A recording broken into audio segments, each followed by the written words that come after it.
ഇപ്പോൾ വയനാട്ടിലേക്ക് മുഖ്യമന്ത്രിയുടെ സംസ്ഥാന പര്യടനത്തിന് തുടക്കം. മുഖ്യമന്ത്രി സംസാരിക്കുന്നു. ഉദ്ഘാടനം കൂടിയാണ് ഇന്ന് നടക്കുന്നത് നേരത്തെ പറയുകയുണ്ടായി. യഥാർത്ഥത്തിൽ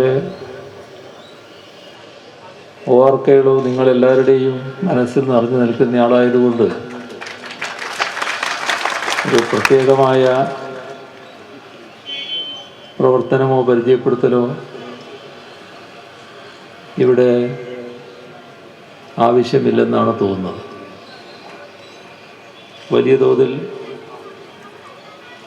അംഗീകാരം നേടാൻ കഴിഞ്ഞ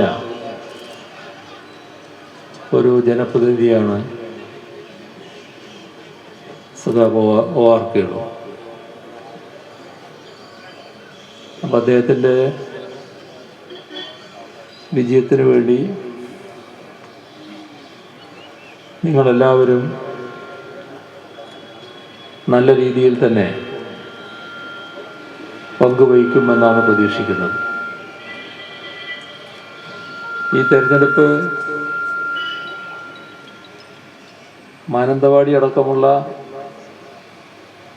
മണ്ഡലങ്ങളിലെ ജനങ്ങളുടെ ജീവിതാനുഭവത്തിൻ്റെ അടിസ്ഥാനത്തിൽ വിധി എഴുതാൻ പോകുന്നൊരു തെരഞ്ഞെടുപ്പാണ്. അതുകൊണ്ട് തന്നെ നമ്മുടെ നാട് കേരളം ഈ തെരഞ്ഞെടുപ്പിനെ അതീവ പ്രാധാന്യത്തോടെയാണ് കാണുന്നത്. എന്നാൽ നാം മനസ്സിലാക്കേണ്ടത് നമ്മൾ മാത്രമല്ല ഈ തെരഞ്ഞെടുപ്പിനെ പ്രാധാന്യത്തോടെ കാണുന്നത്. ദേശീയ തലത്തിൽ വലിയ പ്രാധാന്യമാണ് ഈ തെരഞ്ഞെടുപ്പിനുള്ളത്. അതിന് കാരണം ദേശീയ രാഷ്ട്രീയം തന്നെയാണ്. ദേശീയ രാഷ്ട്രീയ സ്ഥിതിഗതികൾ പരിശോധിക്കുന്ന ആർക്കും കാണാൻ കഴിയുന്ന ഒരു വസ്തുത,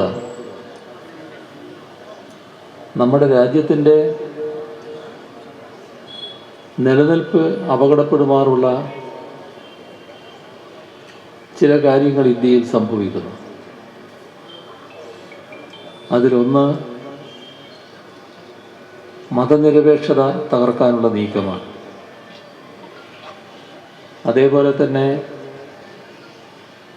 മതനിരപേക്ഷത ഉറപ്പു നൽകുന്ന ഭരണഘടന തകർക്കാനുള്ള നീക്കമാണ്. നിർഭാഗ്യവശാൽ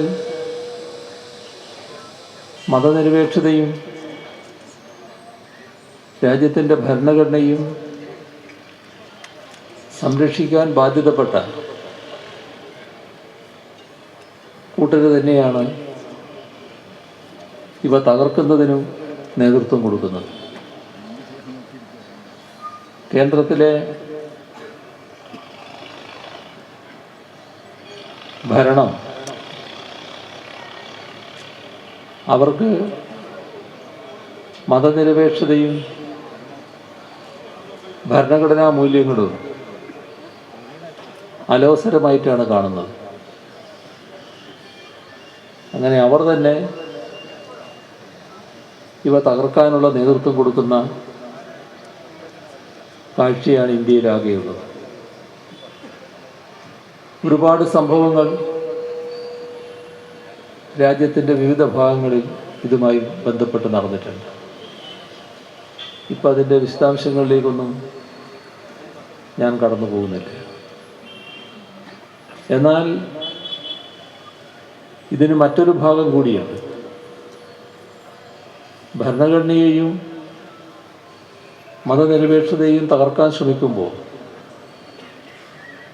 ഭരണഘടനയും മതനിരപേക്ഷതയും സംരക്ഷിക്കാൻ ശക്തമായ പ്രസ്ഥാനങ്ങൾ രാജ്യത്ത് ഉയർന്നു വരുന്നുണ്ട്. അത് പ്രക്ഷോഭ രൂപത്തിലുണ്ട്, സമര രൂപത്തിലുണ്ട്, വിവിധ കൂട്ടായ്മകളുടെ രൂപത്തിലുണ്ട്, വിവിധങ്ങളായ പ്രകടന രൂപങ്ങളുണ്ട്. ഇതെല്ലാം കൂടിയാൽ ഒരു മഹാപ്രസ്ഥാനമാണ്. ആ മഹാപ്രസ്ഥാനം ഭരണഘടനയും മതനിരപേക്ഷതയെ സംരക്ഷിക്കുന്നതിന് ഫലപ്രദമായി ഇടപെടുന്നത്, അതായത് ഭരണഘടനയെയും മതനിരപേക്ഷതയെയും തകർക്കാനുള്ള നീക്കത്തിനെതിരെ ഉറച്ച നിലപാടെടുക്കുന്നത് ഇന്ത്യയിൽ ഇടതുപക്ഷമാണെന്ന് കാണുന്നു. ആ ഇടതുപക്ഷത്തിന് നേതൃത്വമുള്ള, ഇടതുപക്ഷ നേതൃത്വത്തിലുള്ള LDF ഗവൺമെൻറ്റാണ് കേരളത്തിൽ ഭരിക്കുന്നത്. അപ്പം അതുകൊണ്ട് തന്നെ നമ്മുടെ ദേശീയ രാഷ്ട്രീയത്തിലെ സംഭവവികാസങ്ങളുടെ അടിസ്ഥാനത്തിൽ ഉയർന്നു വന്നിട്ടുള്ള ഈ മഹാപ്രസ്ഥാനം കേരള തെരഞ്ഞെടുപ്പിനെ അതീവ ഗൗരവമായി കാണുകയാണ്. ദേശീയ തലത്തിൽ ഉയർന്നു വരുന്ന പ്രക്ഷോഭങ്ങളും സമരങ്ങളും വിവിധ പ്രസ്ഥാനങ്ങളും അവയുടെ മുന്നോട്ടുള്ള പോക്കിന് കേരളത്തിലെ തെരഞ്ഞെടുപ്പിൻ്റെ ഫലം സ്വാധീനിക്കുമെന്നാണ് അവർ കാണുന്നത്. ഇതൊരു ഭാഗം. വേറൊരു ഭാഗത്ത് നമ്മുടെ രാജ്യത്തെ ഗവൺമെൻറ് നടപ്പാക്കുന്ന നയങ്ങൾ, ആഗോളവൽക്കരണ ഉദാരവൽക്കരണ നയം. ആഗോളവൽക്കരണ ഉദാരവൽക്കരണ നയത്തിൽ നമ്മുടെ രാജ്യം വല്ലാതെ വീർപ്പ് കൂട്ടിക്കഴിയുകയാണ്. അതിൻ്റെ ഭാഗമായി വരുന്ന ജനവിരുദ്ധമായ കാര്യങ്ങൾ, കോർപ്പറേറ്റ് അനുകൂലമായ കാര്യങ്ങൾ, അവയ്ക്കെല്ലാം എതിരെയുള്ള വലിയ രോഷം രാജ്യവ്യാപകമായി ഉയർന്നു വരും. ശക്തമായ കർഷക പ്രക്ഷോഭം, തൊഴിലാളികളുടെ പ്രക്ഷോഭം, മറ്റധ്വാനിക്കുന്ന ജനവിഭാഗങ്ങളുടെ പ്രക്ഷോഭം, വിവിധ ജീവനക്കാർ നടത്തുന്ന പ്രക്ഷോഭം, ഇങ്ങനെ ഒട്ടേറെ പ്രക്ഷോഭങ്ങളും സമരങ്ങളും രാജ്യത്ത് നടക്കുകയാണ്. ഇവിടെ മറ്റൊരു പ്രത്യേകതയുണ്ട്. കേന്ദ്ര ഗവൺമെൻറ് നടപ്പാക്കുന്ന ഈ നയം രാജ്യത്ത് സംസ്ഥാനങ്ങളുടെ നിലയെടുത്താൽ BJP ഭരിക്കുന്ന സംസ്ഥാനങ്ങളുണ്ട്, BJPയോടൊപ്പം നിൽക്കുന്നവർ ഭരിക്കുന്ന സംസ്ഥാനങ്ങളുണ്ട്. ആ സംസ്ഥാനങ്ങളെല്ലാം കേന്ദ്ര ഗവൺമെൻറ് അതേ നയമാണ് നടപ്പാക്കുന്നത്. പിന്നെ ചില സംസ്ഥാനങ്ങൾ കോൺഗ്രസ് ഭരിക്കുന്നുണ്ട്. കോൺഗ്രസ് ഭരിക്കുന്ന സംസ്ഥാനങ്ങൾ നടപ്പാക്കുന്ന നയം എന്താ? ആഗോളവൽക്കരണ നയം. നമ്മുടെ രാജ്യത്ത് തുടങ്ങിയതാരാ? അത് കോൺഗ്രസ്സാണ്.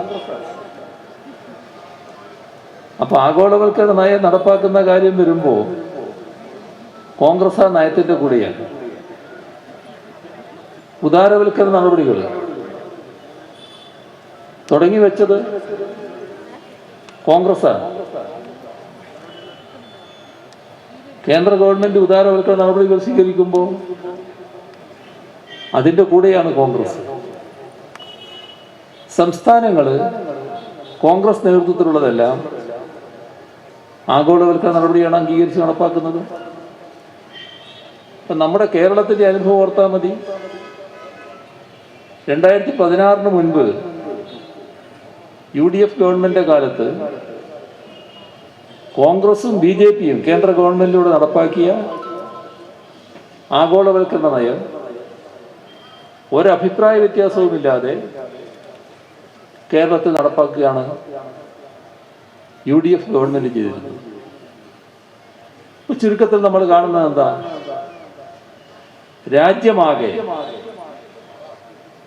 ഈ കേരളമൊഴികെ എല്ലായിടവും ആഗോളവൽക്കരണ ഉദാരവൽക്കരണ നയം നടപ്പാക്കുന്നു. BJPയും കോൺഗ്രസും ഒരേ നയം. ഇതാണ് രാജ്യത്തിന്റെ അനുഭവം. ഇതിൽ നിന്ന് വ്യത്യസ്തമായി ആഗോളവൽക്കരണ നയം അംഗീകരിക്കാതെ ഒരു ബദൽ നയം കേരളം എന്ന നമ്മുടെ സംസ്ഥാനത്ത് LDF സർക്കാർ നടപ്പാക്കുന്നു. അപ്പൊ ആഗോളവൽക്കരണ ഉദാരവൽക്കരണ നടപടികൾക്കെതിരെ രാജ്യവ്യാപകമായി നടന്നുകൊണ്ടിരിക്കുന്ന പ്രക്ഷോഭങ്ങള്, സമരങ്ങള്, അവരെല്ലാം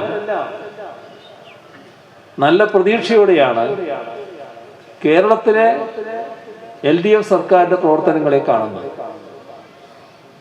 അതുകൊണ്ട് തന്നെ ഈ തെരഞ്ഞെടുപ്പിൽ അവർക്കെല്ലാം താല്പര്യമുണ്ട്. അവർ കാണുന്നത് ആ പ്രക്ഷോഭങ്ങളും സമരങ്ങളും അതിൻ്റെ ഭാവി അത് ഈ തെരഞ്ഞെടുപ്പിന്റെ ഫലത്തുമായി ബന്ധപ്പെട്ട് നിൽക്കുന്നുണ്ട്.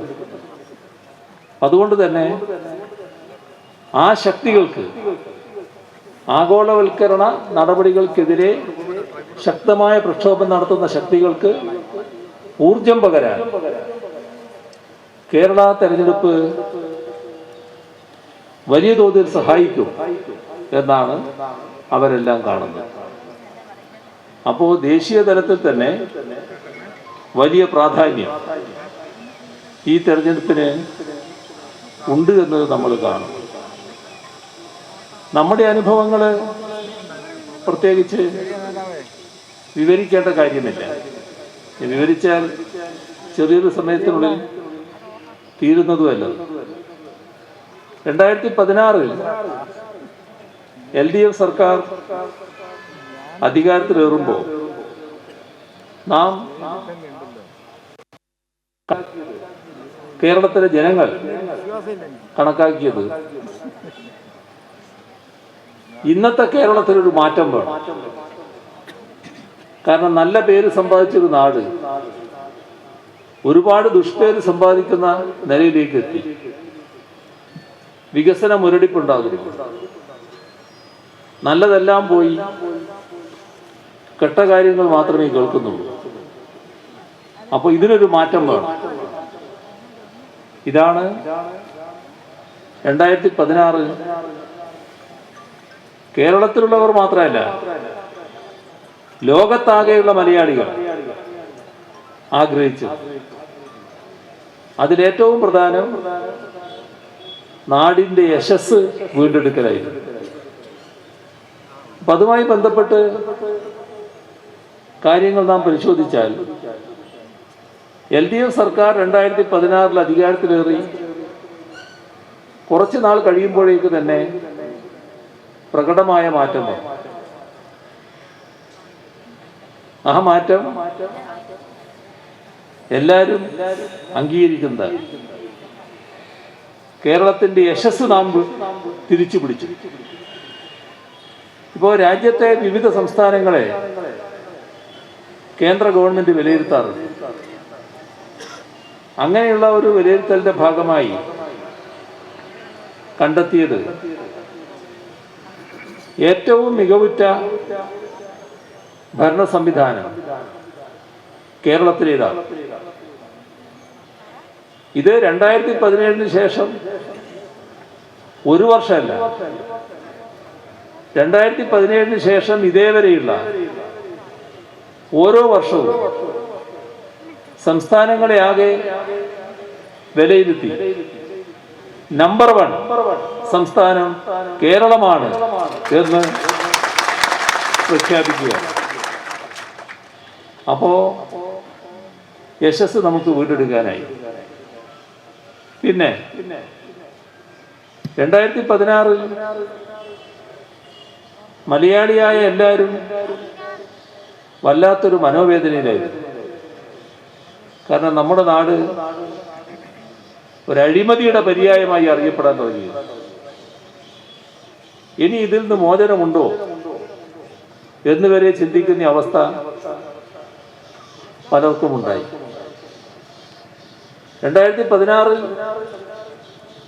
LDF സർക്കാർ അധികാരത്തിൽ വന്നതിന് ശേഷം സ്ഥിതിഗതികൾ ആകെ മാറി.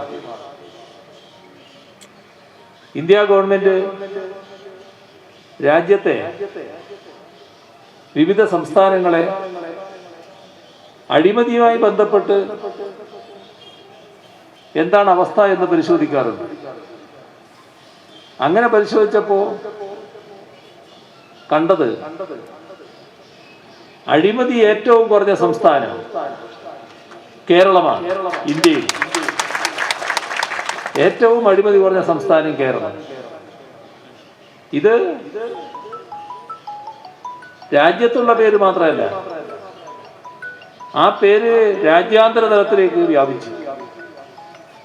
ഇന്ത്യ രാജ്യത്തിനകത്ത് കേരളം എന്നൊരു സംസ്ഥാനം, അവിടെ അഴിമതിയില്ല പോലും എന്ന് ലോകത്തറിയുന്ന അവസ്ഥ വന്നു. അപ്പൊ സംഭവിച്ചത് വലിയ ബഹുരാഷ്ട്ര കമ്പനികൾ, അവരിൽ ചിലർ ഇത് കേട്ട് കേരളത്തിലേക്ക് വരാൻ സന്നദ്ധമായി. അവര് ഇവിടെ നിക്ഷേപം നടത്താൻ തയ്യാറാകും. ചിലർ നിക്ഷേപിച്ചു കഴിഞ്ഞു, ചിലർ നിക്ഷേപം നടത്താനുള്ളതിന്റെ വക്കിൽ നിൽക്കുന്നു, മറ്റു ചിലർ കാര്യങ്ങളെല്ലാം അന്വേഷിച്ചുകൊണ്ടിരിക്കുന്നു. ഇപ്പൊ കേരളം മാറുന്നു, പുതിയ രീതിയിലേക്ക് മാറുന്നു. അതിന്റെ ഭാഗമായി വലിയ തൊഴിലവസരം ഈ നിക്ഷേപങ്ങളുടെ എല്ലാം ഭാഗമായി വരാൻ പോകുന്നു. ഇതോടൊപ്പം 2016 ഇവിടെ ഒന്നും നടക്കില്ല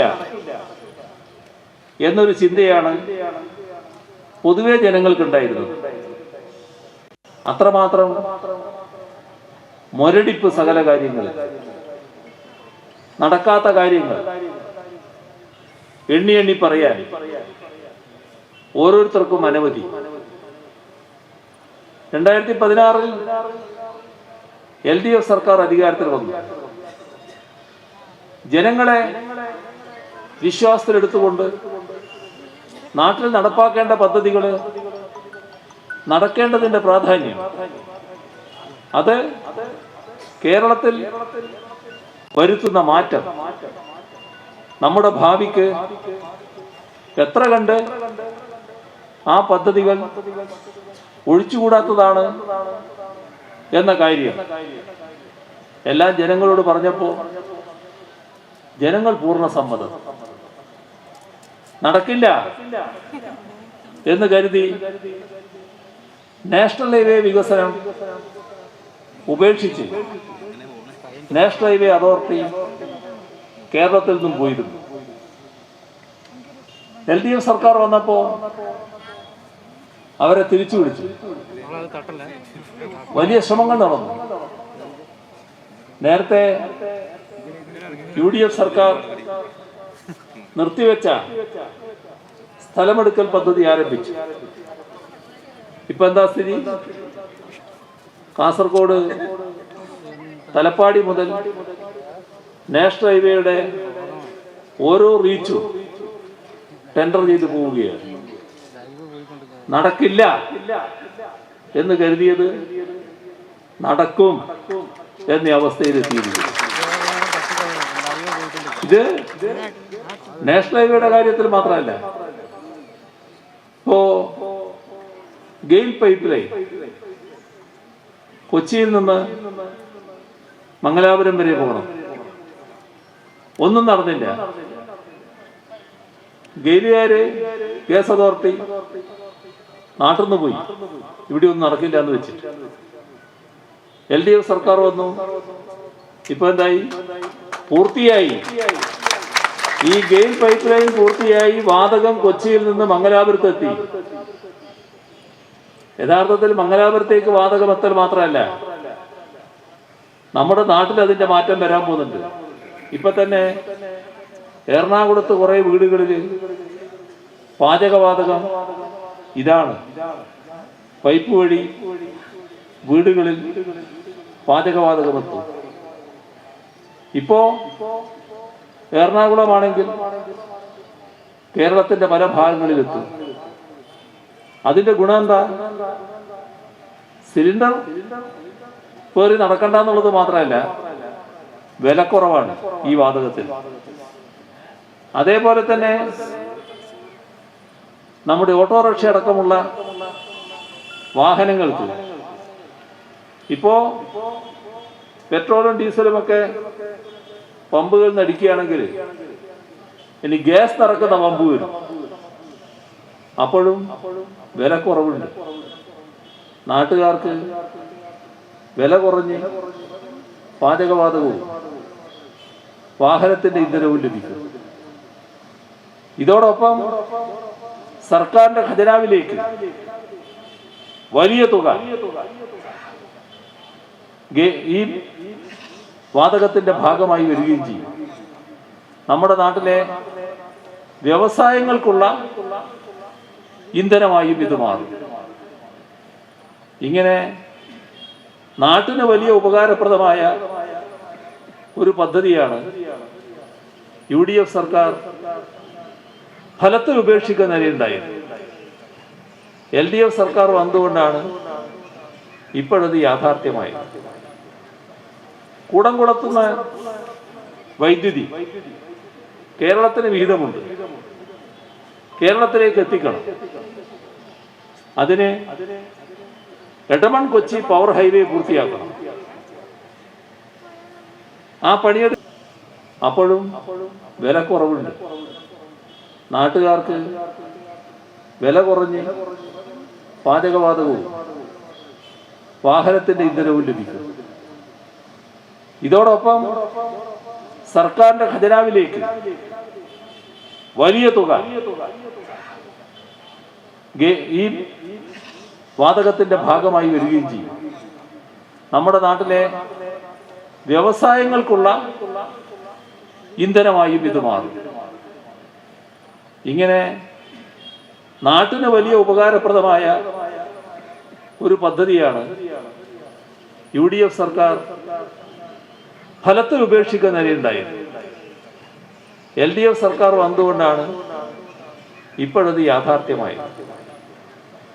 കൂടംകുളത്തുന്ന വൈദ്യുതി കേരളത്തിന് വിഹിതമുണ്ട്. കേരളത്തിലേക്ക് എത്തിക്കണം. അതിന് എടമൺ കൊച്ചി പവർ ഹൈവേ പൂർത്തിയാക്കണം. ആ പണിയെടുക്കുന്നത് പവർ ഗ്രിഡ് കോർപ്പറേഷനായിരുന്നു. 2016 മുൻപുള്ള അവസ്ഥ ഇവിടെയൊന്നും നടക്കില്ല എന്ന് തീരുമാനിച്ച് പവർ ഗ്രിഡ് കോർപ്പറേഷൻ നാടുവിട്ടു. LDF വന്നതിന് ശേഷം അവരെ തിരിച്ചു വിളിച്ചു. ഇപ്പൊ എന്താ സ്ഥിതി? ആ പവർ ഹൈവേ പൂർത്തിയായി, അതിന്റെ ഉദ്ഘാടനം നടന്നു. നല്ല രീതിയിൽ വൈദ്യുതി അതിനകത്തുകൂടി പ്രവഹിക്കുകയാണ്. ഇങ്ങനെ എടുത്തു പറയത്തക്ക ഒരു എല്ലാറ്റിൻ്റെയും വിശദാംശങ്ങളിലേക്ക് ഞാൻ പോകുന്നില്ല. ഒരുപാട് കാൺകപ്രതിയുള്ള മാറ്റം നമ്മുടെ സംസ്ഥാനത്തുണ്ടായിരിക്കും.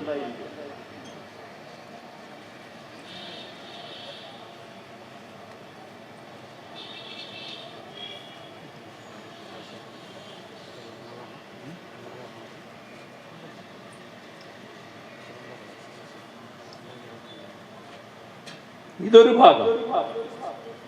വേറൊരു ഭാഗത്ത് തീരദേശ ഹൈവേ, അതേസമയം മലയോര ഹൈവേ, രണ്ടിനും കൂടി 10,000 കോടി രൂപയാണ് ചെലവ്. സംസ്ഥാന സർക്കാർ കിഫ്ബി വഴിയാണ് ആ പണം കണ്ടെത്തിയിരിക്കുന്നത്. രണ്ടിന്റെയും പണി നടന്നുകൊണ്ടിരിക്കുകയാണ്. മലയോര ഹൈവേയുടെ ചില റീച്ചുകൾ ഇപ്പോ ഉദ്ഘാടനം ചെയ്തു കഴിഞ്ഞു. തീരദേശ ഹൈവേയുടെ പണിയും നടന്നുകൊണ്ടിരിക്കുന്നു. അപ്പോൾ കേരളം മാറുകയാണ്, പുതിയ തലത്തിലേക്ക് മാറുകയാണ്. അതോടൊപ്പം നമ്മുടെ നാടിൻ്റെ പൊതുവിദ്യാഭ്യാസ മേഖല എന്തൊരു വിഷമ ചിന്തയായിരുന്നു നാട്ടിലെ പൊതുവിദ്യാഭ്യാസ താല്പര്യർക്ക്. ഇങ്ങനെ പോയാൽ നമ്മളെല്ലാം പഠിച്ച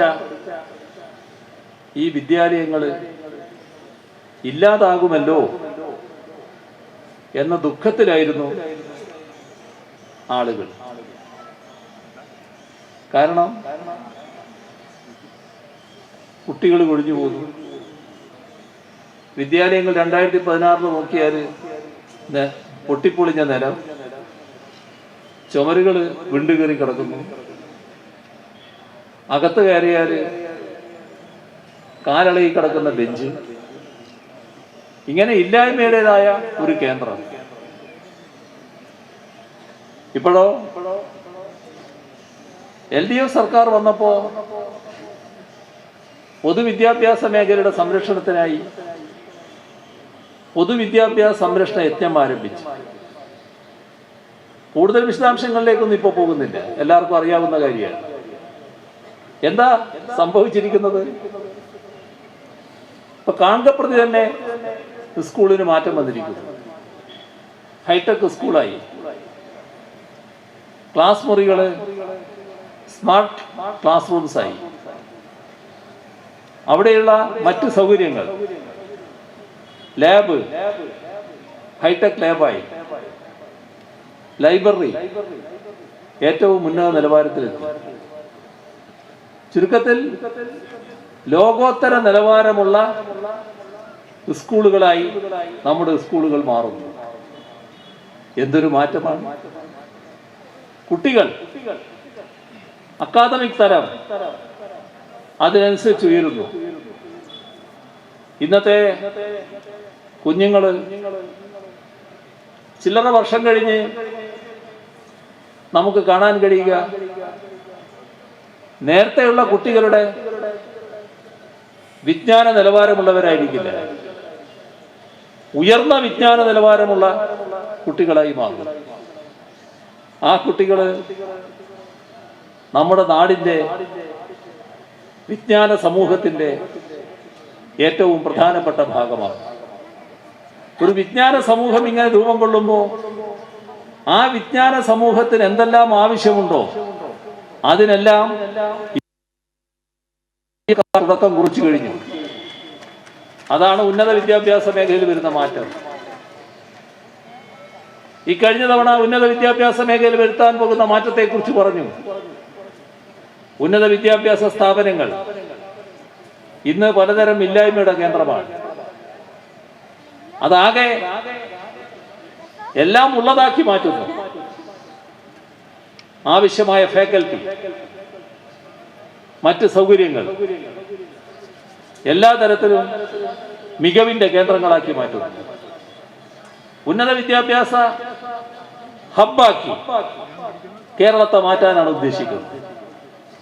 ഇവിടെ ആവശ്യത്തിനുള്ള കോഴ്സ് ഇല്ലാത്തത് ഒരു പരിമിതിയായിരുന്നു. ഇപ്പൊ തന്നെ നാം അത് മറികടക്കാൻ തീരുമാനിച്ചു കഴിഞ്ഞു. നമ്മുടെ കേരളത്തിലെ ഉന്നത വിദ്യാഭ്യാസ സ്ഥാപനങ്ങളിലാകെ പുതിയ കോഴ്സുകൾ വന്നിരിക്കുകയാണ്. ഇനി നമ്മുടെ കേരളത്തിലെ കുട്ടികൾ കോഴ്സ് തേടി മറ്റ് സംസ്ഥാനങ്ങളിലേക്ക് പോകേണ്ടതില്ല. മറിച്ച് സംഭവിക്കുകയും ചെയ്യും. മറ്റ് സംസ്ഥാനങ്ങളിലെ കുട്ടികൾ നമ്മുടെ നാട്ടിലേക്ക് പഠിക്കാൻ വരുന്ന അവസ്ഥയിലാണ്. മാത്രമല്ല, ഈ വിദ്യാഭ്യാസ സ്ഥാപനങ്ങളുടെ എല്ലാം നിലവാരം ഉയർന്ന നിലവാരത്തിലേക്ക് എത്തിക്കാനാണ് ഉദ്ദേശിക്കുന്നത്. ദേശീയ തലത്തിൽ ആദ്യത്തെ എണ്ണത്തിൽ നമ്മുടെ വിദ്യാഭ്യാസ സ്ഥാപനങ്ങൾ ഉണ്ടാവണം. അന്താരാഷ്ട്ര തലത്തിൽ ആദ്യത്തെ ഒരു 100 എണ്ണത്തിൽ നമ്മുടെ ഉന്നത വിദ്യാഭ്യാസ സ്ഥാപനങ്ങളിൽ ചിലത് സ്ഥാനം പിടിക്കും. അങ്ങനെ വരുമ്പോൾ ആ പ്രശസ്തിയുടെ ഭാഗമായി ഈ സ്ഥാപനത്തിൽ വന്ന് ചേരാനും പഠിക്കാനും ആഗ്രഹമുള്ള വിദ്യാർത്ഥികൾ ലോകത്താകെ ഉണ്ടാവും. അപ്പോഴാണ് നമ്മുടെ നാടിന്റെ പ്രത്യേകത അവർ പൂർണ്ണമായിട്ട് ഉൾക്കൊള്ളുക. നമ്മുടേതുപോലെ പ്രകൃതിസുന്ദരമായൊരു നാട്, നമ്മുടേതുപോലെ സംസ്കാര സമ്പന്നമായൊരു ജനത, നമ്മുടെ നാട് പോലെ ക്രമസമാധാനം, ജീവിക്കാൻ സമാധാനപരമായി കഴിയുന്ന ഒരു പ്രദേശം, ആരും കൊതിക്കുന്ന പലതുമാണ് ഈ നാട്ടിലുള്ളത്. അതുകൊണ്ട് തന്നെ ഇവിടെ ചേർന്ന് പഠിക്കുന്നതിനായി ഉയർന്ന നിലവാരമുള്ള സ്ഥാപനങ്ങളുണ്ട് എന്ന് വരുമ്പോൾ സ്വാഭാവികമായും ലോകശ്രദ്ധ ആകർഷിക്കും. ലോകത്താകെയുള്ള കുട്ടികൾ പലരും ഇങ്ങോട്ട് വരാൻ താല്പര്യം കാണിക്കും. ഇങ്ങനൊരു ഉന്നത വിദ്യാഭ്യാസ ഹബ്ബ് ആയി മാറാൻ കേരളം തയ്യാറെടുക്കുകയാണ്. അതോടൊപ്പം ഗവേഷണ കാര്യങ്ങളിൽ ഇന്ന് അല്പം ഗവേഷണം നടക്കുന്നുണ്ട്. എന്നാൽ അല്പമല്ല, സുലഭമായി വലിയ തോതിലൊരു ഗവേഷണ സമൂഹം ഉണ്ടാകും. ആ ഗവേഷണവും നമ്മുടെ സമൂഹവും തമ്മിൽ ഇടകലർന്നായിരിക്കും ഉണ്ടാവുക. സമൂഹത്തിന്റെ ഭാവിക്ക്, വളർച്ചയ്ക്ക് ഈ ഗവേഷണം നടത്തുന്നവരുടെ, ഗവേഷകരുടെ ഇടപെടൽ കൂടി സഹായിക്കും. അതിനുതകുന്ന ഗവേഷണങ്ങളും നടക്കും. ഇങ്ങനെയെല്ലാമുള്ള പദ്ധതികൾ ഇപ്പൊ തന്നെ പ്രഖ്യാപിച്ചു കഴിഞ്ഞു. നമ്മുടെ ആരോഗ്യരംഗം 2016 അവസ്ഥ ഒന്ന് ആലോചിച്ച് നോക്കി. ആശുപത്രിയുണ്ട്, ഡോക്ടറില്ല, ആവശ്യത്തിന് നേഴ്സില്ല, സ്റ്റാഫില്ല, മരുന്നിന് പുറത്തു പോകണം. അങ്ങനെ ഒരുപാട് പ്രാരബ്ധങ്ങൾ. ഇപ്പോഴോ അത്തരത്തിലുള്ള എല്ലാ സാഹചര്യവും മാറിപ്പോയി. മാത്രമല്ല, നമ്മുടെ ആരോഗ്യരംഗം വളരെ മികവുറ്റതായി കഴിഞ്ഞു. അത് കോവിഡിന്റെ ഘട്ടത്തിൽ തെളിയിക്കാൻ നമുക്ക് സാധിച്ചു.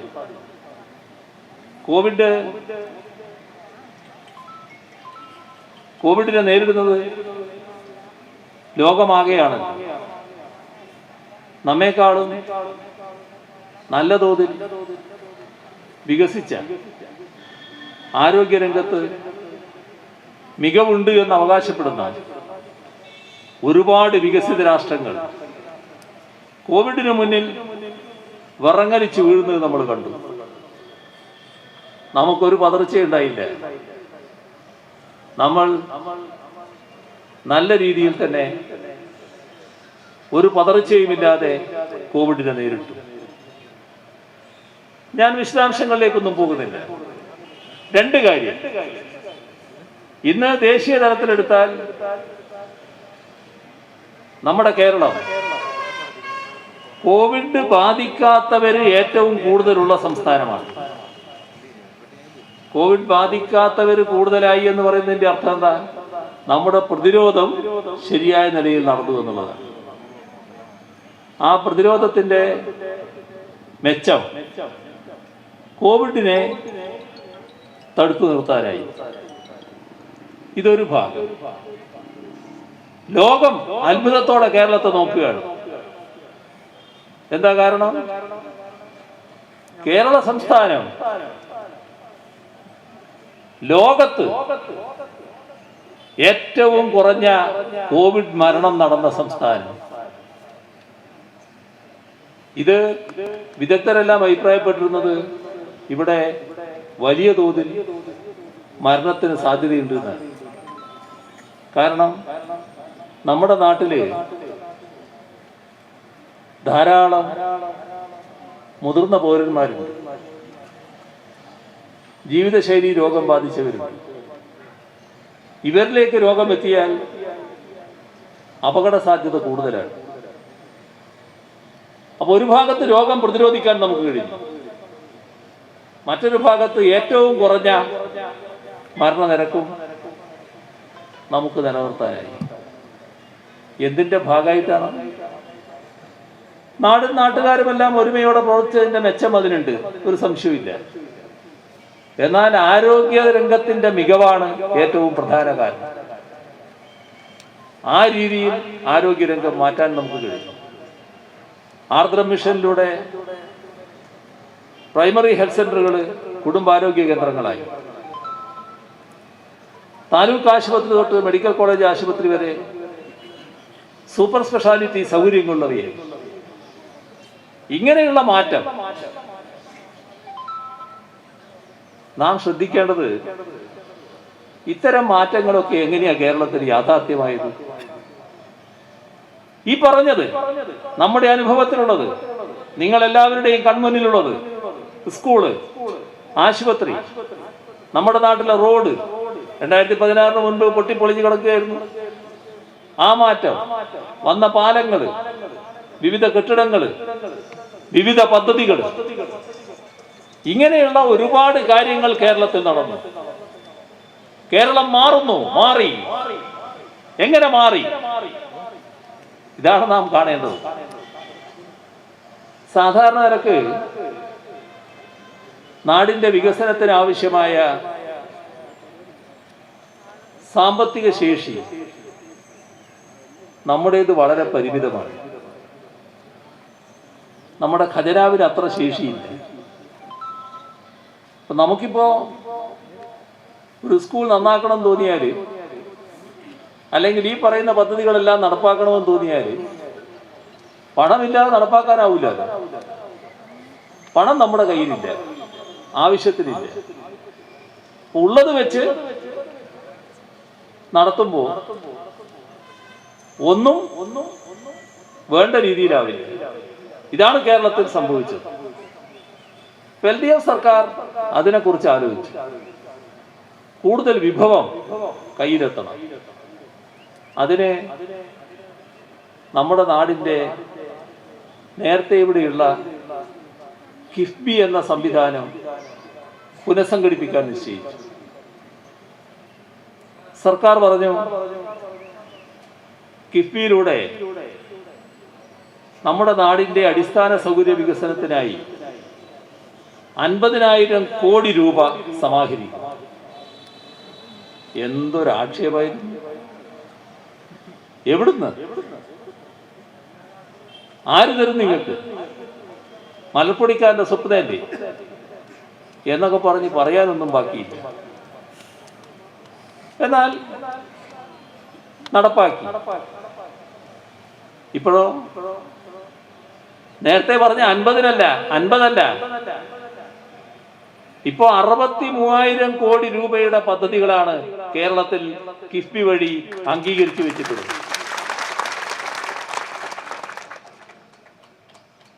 ഞാൻ കൂടുതൽ കാര്യങ്ങളിലേക്ക് പോകുന്നില്ല.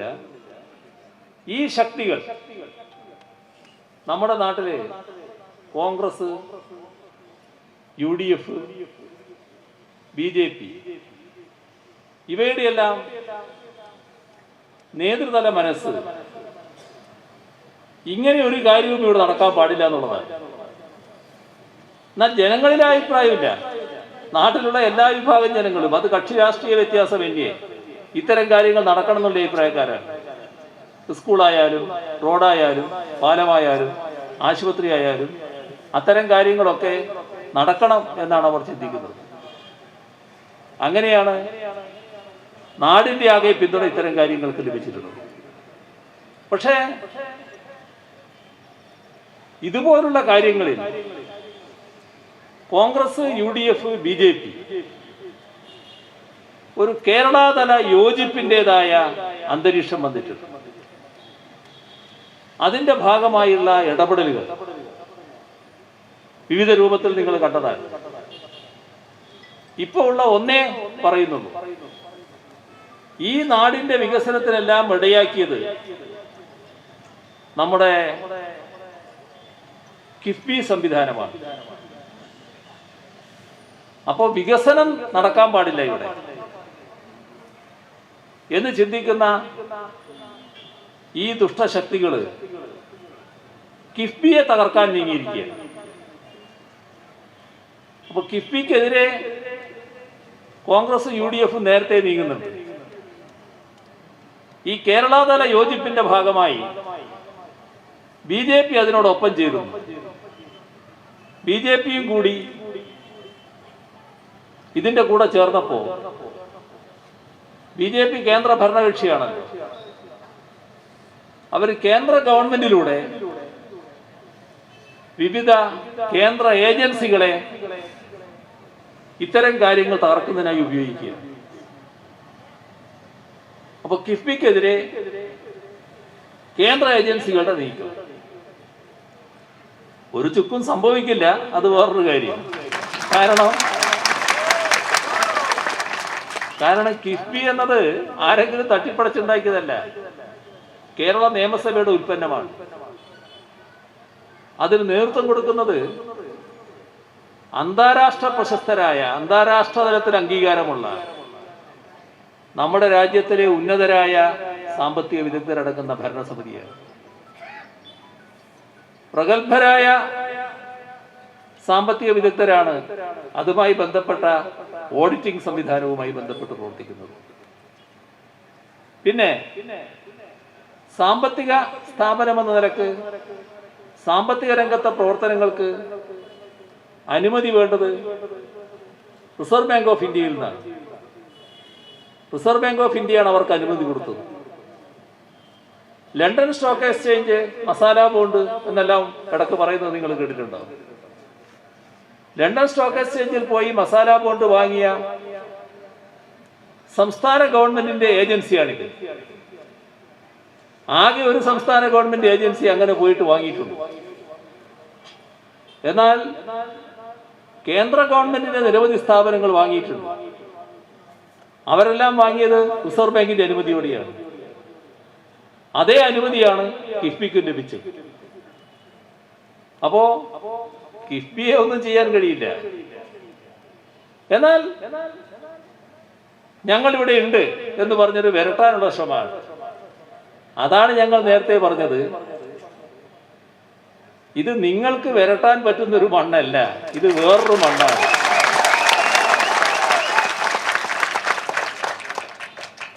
നിങ്ങൾ വരട്ടിയതൊക്കെ അത്തരക്കാരുള്ള സ്ഥലമാണ്. ഇതിവിടെ ഇടതുപക്ഷ സംസ്കാരമാണുള്ളത്. ഞാൻ കൂടുതലായിട്ട് അതിലേക്ക് പോകുന്നില്ല. അത് നിങ്ങൾ മനസ്സിലാക്കിയാൽ നല്ലത്. നിങ്ങൾക്ക് കേന്ദ്ര ഏജൻസി എന്ന പട്ടമുണ്ട്, പക്ഷേ നിയമപ്രകാരം പ്രവർത്തിക്കാനേ അധികാരമുണ്ട്. തോന്നിയതൊന്നും ചെയ്യാൻ പറ്റില്ല. തോന്നിയത് ചെയ്യാൻ നിങ്ങൾ പുറപ്പെട്ടു. നിങ്ങൾക്ക് തന്നെ ഇപ്പൊ മനസ്സിലാകുന്നു, നിയമവിരുദ്ധമായ കാര്യങ്ങളെ നിയമപരമായി നേരിടാൻ സംസ്ഥാനം തയ്യാറെടുക്കുമെന്ന്. ആ തയ്യാറെടുപ്പ് തുടങ്ങിക്കഴിഞ്ഞു. അപ്പൊ അതുകൊണ്ട് നേരായ കളി കളിച്ചാൽ മതി. നേരല്ലാത്ത കളിയും കൊണ്ട് ഇങ്ങോട്ട് വന്നാൽ വല്ലാതെ ക്ഷീണിച്ചു എന്ന് മനസ്സിലായിക്കോ. ഞാൻ കൂടുതൽ കാര്യങ്ങളിലേക്ക് കടക്കുന്നില്ല. അവരുടെ ഉദ്ദേശം വികസനം തടയലാണ്. ഇപ്പോൾ സംസ്ഥാനത്ത് ഇതുപോലുള്ള അനേക കാര്യങ്ങളാണ് നടന്നിട്ടുള്ളത്. ഇനിയും ഒരുപാട് കാര്യങ്ങൾ പറയാനുണ്ട്. നിങ്ങൾ ഓരോരുത്തരും മനസ്സിലാലോചിക്കുന്നുണ്ടാവും, എന്താണ് അത് പറയാത്തത്. പക്ഷേ എനിക്ക് വേറെയും പരിപാടിയിൽ പോകേണ്ടതുകൊണ്ട് ആ കാര്യങ്ങളിലേക്കൊന്നും ഇപ്പൊ ഞാൻ കടക്കുന്നില്ല. ഒരു കാര്യം നാം ശ്രദ്ധിക്കണം. നേരായ മാർഗമല്ല ഈ രാഷ്ട്രീയ എതിരാളികൾ സ്വീകരിക്കുന്നു. അത് കോൺഗ്രസും UDF-ഉം BJP നേരുപേക്ഷിച്ച് നുണയെ ആശ്രയിക്കുക, വലിയ തോതിൽ നുണ പ്രചരിപ്പിക്കുക. അപ്പൊ നമ്മളോ അത് നുണയല്ലേ, അതെന്തിനാണ് ഗൗരവത്തിലെടുക്കുന്നത് തോന്നാനിടയുണ്ട്. പക്ഷെ ഇവര് ഗീബൽസിനെയാണ് മാതൃകയായിട്ട് കണ്ടിട്ടുള്ളത്. ഒരു നുണ 100 ആവർത്തി പറഞ്ഞാൽ അത് സത്യമാണെന്ന് കേൾക്കുന്നവർ തോന്നും എന്നാണ് പണ്ട് ഗീബൽസ് പഠിപ്പിച്ചിട്ടുള്ളത്. അതും എടുത്തിട്ടാണ് ഇവർ നടക്കുന്നത്. അപ്പോ നാം ശ്രദ്ധിക്കേണ്ടത്, ഇത്തരം വിഭാഗങ്ങൾ നുണ പ്രചരിപ്പിക്കുമ്പോൾ യഥാർത്ഥ വസ്തുത ആളുകളിലേക്ക് എത്തിച്ചേക്കണം. നുണയുടെ ആയുസ് വളരെ ചെറുതാണ്. യഥാർത്ഥ വിവരങ്ങൾ എത്തിയാൽ നുണയുടെ ആയുസ് തീരും. അപ്പോൾ ഓരോ ആളിലും കുടുംബത്തിലും യഥാർത്ഥ വിവരങ്ങൾ എത്തിക്കുക എന്നുള്ളത് നാം ഗൗരവമായി ചെയ്യേണ്ട കാര്യമാണ്. മറ്റ് കൂടുതൽ കാര്യങ്ങളിലേക്ക് ഞാൻ കടക്കുന്നില്ല. ഇവിടെ മാനന്തവാടി മണ്ഡലത്തിൻ്റെ പ്രിയപ്പെട്ട സ്ഥാനാർത്ഥി, നിങ്ങളുടെ എല്ലാവരുടെയും പ്രിയങ്കരൻ OR കേളുവിനെ നക്ഷത്രടയാളം രേഖപ്പെടുത്തി വൻപിച്ച ഭൂരിപക്ഷത്തോടെ വിജയിപ്പിക്കുക എന്ന് അഭ്യർത്ഥിച്ചുകൊണ്ട് അവസാനിപ്പിക്കുന്നു. നിങ്ങൾക്ക് എൻ്റെ അഭിവാദ്യം.